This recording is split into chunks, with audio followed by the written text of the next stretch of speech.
রাহুল দ্রাবিড় আছে না, ভারতের টেস্ট প্লেয়ার ছিল, পরে ক্যাপ্টেন ছিল রাহুল দ্রাবিড়, সবাই চিনেন।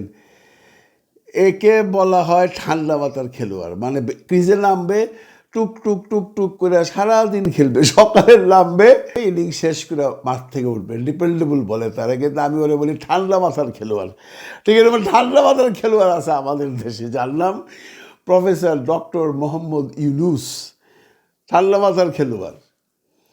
আজকে ওনার একটা ইন্টারভিউ ছিল, আপনারা অনেক লোক দেখছেন। আমি বিবিসির সেই চ্যানেলে গিয়ে দেখলাম, প্রচুর ভিউ হয়েছে, এবং অন্যান্য চ্যানেলে নিউজ আছে, অন্যান্য চ্যানেলেও অনেক ভিউজ হয়েছে, যারা এই খবর নিয়ে অ্যানালাইসিস করছে, ইন্টারভিউ নিয়ে। অনেক, আমার মনে হয় বাংলাদেশে কোনো মানুষ নাই, মানে যারা এগুলো খোঁজ খবর রাখেন, তারা এখন পর্যন্ত দেখেন নাই প্রফেসর ডক্টর মোহাম্মদ ইউনুস এবং বিবিসি বাংলার মিস্টার মীর সাব্বিরের একটা ইন্টারভিউ। যারা প্রফেসর ইউনুসকে দেখতে পারেন না, যে সমস্ত ইউটিউবাররা, মানে তথাকথিত সাংবাদিক প্লাস ইউটিউবাররা দেখতে পারেন না, তারা খুব মনের মাধুরী দিয়ে তারে বহুত গালাগালি করছে। গালাগালি ইন দ্য সেন্স বহুত নেগেটিভ কথা বলছে। উনি কানা, উনি চোখে দেখে না, উনি কানে শুনে না, উনি কেন এই জায়গায় আছে, ওনার মতো অযোগ্য লোক থাকার না দরকারটা কি, ওনার ইস্তফা দেয় না কেন, উনি দেশ চালাইতে পারবে না, উনি কোনো খবর রাখেন না, উনি মিথ্যা কথা বলছে, মন ভরে বলছে, মনের মাধুরী দিয়া বলছে। রে ভাই, বলবই তো, এখন তো আর কোনো বাধা নাই। আমি সেই সমস্ত ভাইজানগুলো জিজ্ঞেস করি, ভাই আগে কোনোদিন বলতে পারছেন? হ্যাঁ, আগে কোনোদিন সরকার প্রধান নিলে এই ধরনের কথা বলতে পারছেন? পারেন নাই। পারছেন এইবার, মনের মাধুরী দিয়া বইলা যান। প্রফেসর ইউনুস কিছু বলবে না, কারণ প্রফেসর ইউনুস জানে যে এই সমস্ত ইউটিউবাররা চিল্লাই আমার কিছু করতে পারবে না, কারণ জনগণ আমার সাথে আছে। আপনি যদি এই মুহূর্তে জরিপ করেন, বাংলাদেশ সমস্ত জনগণের কাছে যে জিজ্ঞাসা করেন, তোমরা কি প্রফেসর ইউনুসকে চাও উনি সংস্কার করুক, উনি বিচার করুক, তারপর ইলেকশন দিক, সমস্ত মানুষজন বলবে প্রফেসর ইউনুস আরও কিছুদিন থাকুক। কিন্তু এই সাংবাদিক ভাইরা ওনার কোনো ভালো কাজ পাইলে, ওনারা খুঁজেই পাইলে উনি কোন ভালো কাজটা করছে। বলতেই পারে, বাংলায় একটা কথা আছে না, যারে দেখতে জানি তার চলন বাঁকা। তো প্রফেসর ইউনুসের আজকের ইন্টারভিউয়ে যে দুইটা বিষয় নিয়ে তারা বেশি আলোকপাত করছে, সেই দুইটা বিষয় হলো, নাম্বার ওয়ান, উনি বলছেন আইন শৃঙ্খলা খুব ভালো আছে। এটা স্যার খুব একটা ঠিক মতো উত্তরটা দেন, উনি আসলে এড়াইয়া গেছেন। উনি আসলে বুঝাইতে চাইছেন আগের চেয়ে ভালো। আগে বলতে উনি গত বছরের কথা বলেন নাই, বা আগে সরকারের কথা বলেন নাই, উনি বলছে 5ই আগস্টের পর থেকে। এটা ক্লিয়ার করা উচিত ছিল স্যারের, যে আমি যখন আসছি তখন যেরকম খারাপ ছিল এখন তার চেয়ে বেটার। তারপর ওনাকে প্রশ্ন করা হয়েছে যে এত খুন খারাপই হচ্ছে, বলে ভাই পুলিশ তো চেষ্টা করতেছে, আর পুলিশটা তাদের ইনঅ্যাক্টিভ ছিল। এটা তো সত্যি কথা, আপনারা জানি রে ভাই, পুলিশ তো আর পুলিশ ছিল না, এখানে পুলিশ ছিল সুইডেনের পুলিশের মতো। সুইডেনের পুলিশ মানে কি জানেন? আপনি যদি রাস্তাটা যান, 8-10টা ইয়াং পোলাপান দাঁড়ায় রয়েছে, পুলিশ ওদিকে তাকাই না, পুলিশের দিকে তাকাই না, অন্যদিকে তাকাইয়া চলে যায়। কারণ জানে ওদের দিকে তাকাইলে ওরা জিজ্ঞাসা করবে, কী দেখো, কী দেখার আছে? যে পর্যন্ত কোনো মানুষ ক্রাইম না করবে সেই পর্যন্ত তো পুলিশের কিছু করার নাই। পুলিশ বরঞ্চ জনগণকে ভয় পায়, এই দেশে রেসপেক্টও করে। হ্যাঁ, যদি আবার আপনি অপরাধ করেন, আপনি পুলিশকে ভয় পাবেন।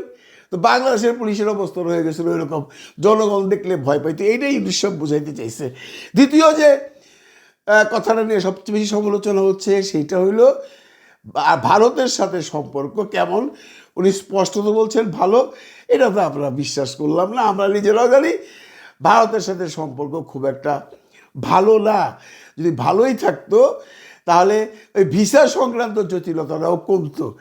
এই দুইটা কথা ছাড়া বাকি যে কথাগুলো উনি বলছেন, প্রতিটা কথার মধ্যে মাহাত্ম্য আছে। ভাই এমনভাবে উত্তর দিছে মনে ইংরেজিতে কথা কইতেছে, বুঝলেন না? মানে ইংরেজির কিছু শব্দ আছে যে শব্দগুলার একই শব্দের অনেকগুলো মানে বোঝায়। যেমন ওনাকে যখন জিজ্ঞাসা করা হইল যে ডিসেম্বরে কি নির্বাচন হবে, উনি বললেন মেবি। মেবির বাংলা মানে কি? হইতেও পারে, না হইতে পারে। মেবির বাংলা মানে কি? সম্ভবত। মানে এমন করে উনি কথার উত্তরগুলো দিছেন যে পরবর্তী কোনো প্রশ্ন এই সাংবাদিক যেন তাকে পাল্টাপাল্টিভাবে না করতে পারে, প্রতিটা প্রশ্নে সে নিয়ে খায়া ফেলাইছে এবং পরবর্তী প্রশ্নের কোনো উত্তর দেওয়ার সুযোগ দেয় নাই। কিন্তু প্রতিবারই সে একটা কথা স্বীকার করছে যে আমি এটা পারি নাই, আমি এটা করতে পারি নাই, আমি ব্যর্থতা স্বীকার করছি। এইটাই কয়জন বলে বলেন বন্ধুরা? কোনো সরকারের কাছে শুনছেন কোনো দিন আমরা এটা পারি নাই, সরি আমরা ব্যর্থ হয়েছি? কারণ উনি কিন্তু বারবারই বলতেছে আমি কোনো রকেট সায়েন্স শিখা আমি এখানে বসি নাই, আমি এই রাষ্ট্র চালানোর ব্যাপারে কিছুই জানি না, আমাকে দেওয়া হয়েছে, আমি চেষ্টা করতেছি, যতটুকু পারতেছি করতেছি। এই সরল উক্তিটাও মানুষের ভালোভাবে গ্রহণ করা উচিত ছিল। এই যে ভাই যারা মন্তব্য করতেছেন এতগুলা কথার মধ্যে, এতক্ষণ ইন্টারভিউর মধ্যে প্রফেসর ইউনূসরে প্রশংসা করার মতো ছিল না? ছিল তো। আর আমি আপনি প্রশংসা না করলেও কিছু চাইবই না, প্রশংসা করতেছে সারা পৃথিবী। দেখেন বন্ধুরা, 13 তারিখে অ্যান্থনিও গুতেরেস আসতেছে, মানে জাতিসংঘের মহাসচিব। আমি জানি না, আমি যদি ভুল না বলে থাকি, আমার জানা অবস্থায় 2-4 দশকে বাংলাদেশে কোনো জাতিসংঘের মহাসচিব আসেন নাই। উনি আসতেছেন কেন? সম্পর্কের জন্য আসতেছেন। ইউনূসের সাথে তার একটা সম্পর্ক আছে এবং উনি বাংলাদেশ ব্যাপারে হি ইজ নোটিসড।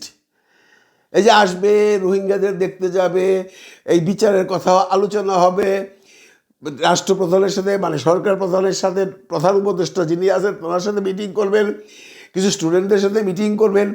এই আসার মানেটা কি? এই আসার মানেটা কিন্তু অনেক তাৎপর্য। আপনারা মার্ক করে দেখছেন, কিছুদিন আগে সেনা প্রধান ভাষণ দেওয়ার পর জাতিসংঘ থেকে কিন্তু একটা বিবৃতি আসছিল, অনেকেই শুনছেন বা অনেকেই শুনেন নাই, যে বাংলাদেশের সেনাবাহিনী জাতিসংঘে যে অবদান রেখেছে তার জন্য জাতিসংঘ অত্যন্ত খুশি এবং কৃতজ্ঞ। বাংলাদেশের সেনাবাহিনীর ভূয়সী প্রশংসা করছে। সেটা কবে? সেনা প্রধানের ভাষণের পরেই। ইউনূস সাহেবকে যখন জিজ্ঞাসা করলে সেনা প্রধানের সাথে সম্পর্ক কেমন, বলল অবভিয়াসলি খুব ভালো সম্পর্ক। এগুলো হিসাব মিলায়েন ভাই, এগুলো হিসাব মিলায়েন, এগুলো হিসাব মিলিয়ে বুঝবেন ইউনূস কোন পর্যায়ে আছে। তাকে যখন জিজ্ঞাসা করা হলো যে বিদেশের সাথে আপনার সম্পর্ক কেমন, উনি স্পষ্টত বললো সবার সাথে আমার সম্পর্ক ভালো। এবং এইটা তো সত্যি কথা। পৃথিবীর এমন কোনো দেশ আছে এখন পর্যন্ত বলছে যে ইউনূস এই সরকারকে আমরা সমর্থন দিই না? নাই, সবাই তাকে সমর্থন দিছে। ভারত সরকারও তাকে সমর্থন দিয়েছে। কই একটা সরকার তো বললো না যে না ইউনূস খারাপ কাজ করতেছে, ইউনূসকে হটাও, ইউনূসের কাজে আপনার সন্তুষ্ট না। না, কারণ বিশ্বের অন্যান্য রাষ্ট্রের যে রাষ্ট্রদূতরা দেশে আছেন তারা কিন্তু বাংলাদেশেই আছেন, ঢাকা শহরে আছেন, তারাও কিন্তু খোঁজ খবর রাখে যে মানুষ ইউনূসকে কতটুকু চাচ্ছে, সাধারণ জনগণের কি আশা তার উপরে, সাধারণ জনগণ কি তাকে ভরসা করছে? করছে বিধায় উনি আছে। তবে আমার যা মনে হয় ডিসেম্বরে উনি ইলেকশন দিতে পারবে না বা দিবে না। কারণ এই অ্যান্থনিও গুতেরেস আসার পর সংস্কার, তারপরে সেই বিচার ইত্যাদি ইত্যাদি নিয়ে আবার একটা ঘাপলা লাগবে। ঘাপলা বলতে আবার একটা নতুন সমস্যা বা নতুন পরিবেশ পরিস্থিতি হবে, যখন বিরোধী দলের যারা আছেন মানে সরকারের বাইরে যে সমস্ত দলগুলো আছেন তারাও এমন কোনো প্রেশার দিতে পারবে না পরিবেশ পরিস্থিতির জন্য। কারণ তাকে কোনো দলকে যদি জিজ্ঞাসা করা হয় আপনারা কি বিচার চান না, সংস্কার চান না, কেউ কি বলবে না চাই না? হ্যাঁ, অনেক দলই বলছেন, বিএনপি সহ অনেকেই বলছেন যে আপনারা কোনো রকম সংস্কারটা করে আপনারা বাকিটা রেখে দেন পরবর্তী সরকারের জন্য। এইটাও গুড প্রপোজাল, কিন্তু কোনো কিছুতে এগোচ্ছেন। ওনার কথায় স্পষ্ট তো বিদ্যমান, উনি যে সংস্কারের জন্য কমিটি গঠন করছেন তারাও কোনো রকম এখন পর্যন্ত অ্যান্সার দিতে পারে নাই, মানে রিপোর্ট দিতে পারে নাই, সময় নিচ্ছে। যদি উনি বলছেন যে ওনাদের দোষ দিয়ে লাভ নাই, এটা একটা কঠিন কাজ। তো এই যে সংস্কারের রিপোর্ট, নির্বাচন কমিশনের রিপোর্ট, তারপরে বিচারের রিপোর্ট, এইগুলা নিয়ে একটা জগা খিচুড়ি লেগে গেলে কোনো দলই কি চাইবো যে সরকারের বিরুদ্ধে যাইয়া রাস্তায় নাইমা মিছিল করে বলবো না ইউনূস যাও, আমরা ইলেকশন চাই? এই পরিস্থিতি এই মুহূর্তে আসবে না। ইউনূস ঠান্ডা মাথার খেলোয়াড়। উনি এমন সব ঘটনা ঘটাইবেন, একবারও দেখছেন কথার মধ্যে কোনো তার রাগ আছে বা কোনো চেহারার মধ্যে কোনো রকম মানে বিরক্তি আছে? নাই।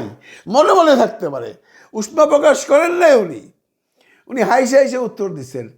একেই বলে ঠান্ডা মাথার খেলোয়াড়। এই সাক্ষাৎকারে একটা কথা স্পষ্ট তো হয়ে গেল যে উনি কোনো কিছুই নিজে করবেন না। উনি বন্দুকটা এই বিভিন্ন রাজনৈতিক দলের কাঁধের মধ্যে রাখবেন। উনি স্পষ্টতই বলে দিচ্ছেন যে আমি প্রপোজাল দেব, আমরা এইভাবে যেতে চাচ্ছি, আপনারা বলবেন, আপনারা যদি রাজি হন বলুন, আপনারা যদি বলেন যে না এটা ঠিক না, কোন পথে যেতে হবে সেটা বলে দিন, আপনারা যদি বলেন যে এইটাই ঠিক আছে তাহলে এইটাই ঠিক আছে, সব কিছু ঐক্যমতের মাধ্যমে উনি করবেন।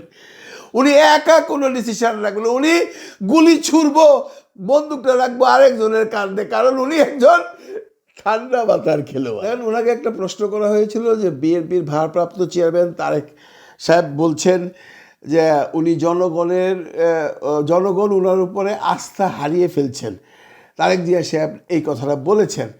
তো ইউনূস সাহেবের পাল্টা প্রশ্ন যে তারেক জিয়া সাহেব তো বলেছেন জনগণ আমার উপর আস্থা হারিয়ে ফেলেছেন, উনি কি আমার উপর আস্থা হারিয়ে ফেলেছেন? মানে তারেক জিয়া সাহেব কি বলছে যে আমরা ওনার উপর আস্থা হারিয়ে ফেলছি, বা আমার দল আস্থা হারিয়ে ফেলছে, বা আমি বিএনপির প্রধান হিসেবে আমি আস্থা হারিয়ে ফেলছি? তারেক জিয়া সাহেব কিন্তু সেই কথাটা বলেন না। তারেক জিয়া সাহেব বলছেন জনগণ ওনার প্রতি আস্থা হারায় ফেলছে। এখন উনি এটা এমনভাবে ঘুরাই দিছে যে জনগণ বলছে। তারেক জিয়া সাহেব তো বললে জনগণের সাথে কথা বললে তো আমি বুঝি জনগণ তো আমার প্রতি এখনও আস্থা হারায় নাই, এমনকি রাজনৈতিক যে দলগুলো আছে এরাও আমার প্রতি আস্থা হারায় নাই। হ্যাঁ, ওরা বিভিন্ন রকম বক্তব্য দিতে পারে, বক্তব্যে হয়তো আমার বিরুদ্ধে কথা বলে, কিন্তু আমার সামনে তো কেউ এসে বলে না। কী ধরনের উত্তর দিছে বুঝলেন? এইটাকে বলা হয় উনি ঠান্ডা মাথার খেলোয়াড়। তো বন্ধুরা, আমার ভিডিওটা বেশি লম্বা করে লাভ নেই। আমার যে অ্যানালাইসিস যে ডিসেম্বরে নির্বাচন মনে হয় হবে না। আপনি কি ভাবছেন? আপনি কি নির্বাচন চান? আপনি কি সংস্কার ব্যতীত, বিচার ব্যতীত নির্বাচন চান, নাকি আপনি চান সংস্কার করে তারপর নির্বাচন করা হোক? অবভিয়াসলি জানাবেন মানুষ কি চায়। আমি বা অন্যান্য ইউটিউবাররা কী চায়, that is not the main factor. Main factor হলো জনগণ কী চায়। জনগণ কি চায় এই ইউনূস সাহেবের মতো একজন ঠান্ডা মাথার খেলোয়াড় বাংলাদেশটাকে আরও এগিয়ে নিয়ে যাক, নাকি উনি কালই পদত্যাগ করুক? ভালো থাকবেন সবাই, ভালো লাগবেন সবাইকে। খোদা হাফিজ।